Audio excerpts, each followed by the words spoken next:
Aotearoa New Zealand farmers and rural industry leaders recognize that public preferences and perceptions of farming will be a key driver of change in the future. Building and maintaining social license to operate, the ongoing acceptance of the industry's practices, cannot just be about the industry telling their story. SLO must be place-based, rooted in trust, and built on genuine dialogue with empowered communities. Our research, undertaken in 2022 and 2023, sought to understand what shapes New Zealanders' perceptions of farming, and what are the points of divergence and connection that can offer new ideas for connecting farmers and diverse publics to strengthen social license. By better understanding the underlying worldviews that shape perceptions of farming and the agri-food industry, this project aims to support empathetic connections between producers and consumers.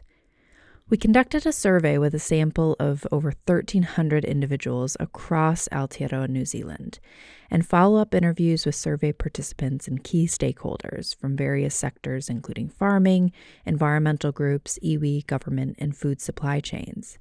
In the survey, respondents were asked to indicate whether they identified as rural or urban. The results showed that 55% identified as urban, 28% as rural, and 17% as a combination of rural and urban. The number of Kiwis who identify as a combination of rural and urban suggests that discussions of a rural-urban divide in Aotearoa are oversimplified. For these respondents, being rural-urban reflected not only a geographic sense of place, but also a connection to rural and urban areas based on personal experiences, work, family, or cultural ties. From this research, we'd like to highlight some key insights specifically related to building trust. To build trust, urban and rural-urban people call for the promotion of sustainable practices, while rural people want to get more positive farming stories in the media. Because trust is a core component of social license, we sought to understand how people feel trust can be built. This chart shows how many times different ideas were mentioned, as well as who said what. The color of the circle symbolizes the groups of respondents. Rural is purple, urban is red, and rural-urban are green. While the bigger the circle is, the more comments related to that theme. This allows us to see which themes are common across groups and which themes are felt most strongly by different groups.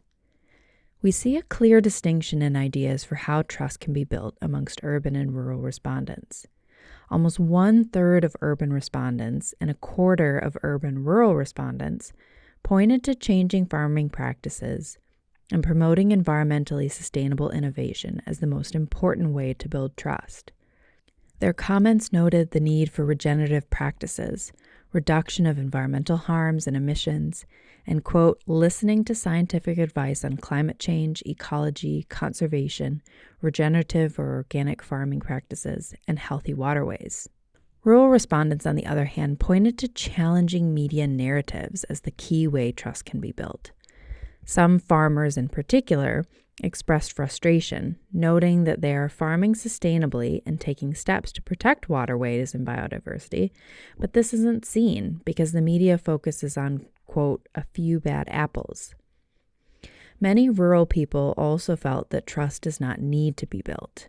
Some respondents took affront to the question, with responses that affirmed the sector's job is feeding people rather than building trust. Quote, this question makes me angry. Why does trust need to be built? Isn't food production the job? Others agreed that trust building is not the sector's job. Their responses, however, focused on communication, transparency, and engagement, pointed to trust building. Two major courses of action stand out from responses by those with low trust in the farming sector.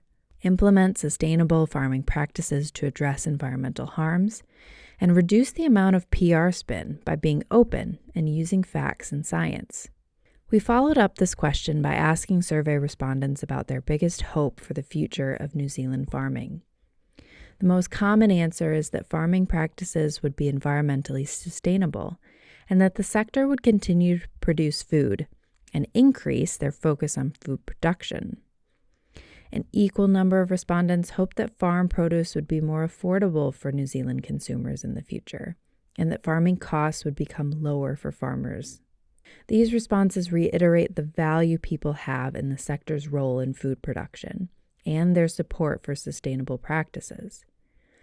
Now, in terms of where trust building might occur, alongside farmers markets and planned events, our interviews highlighted the importance of everyday interaction and social engagement in fostering dialogue.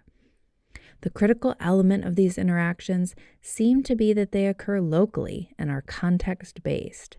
To strengthen SLO in farming, we need to understand how others view the world and where our common connections are as a base for trusting relationships. As a project team, we're now using the insights generated through our research as a base to build tools that enable reciprocal dialogue between farmers and the broader public.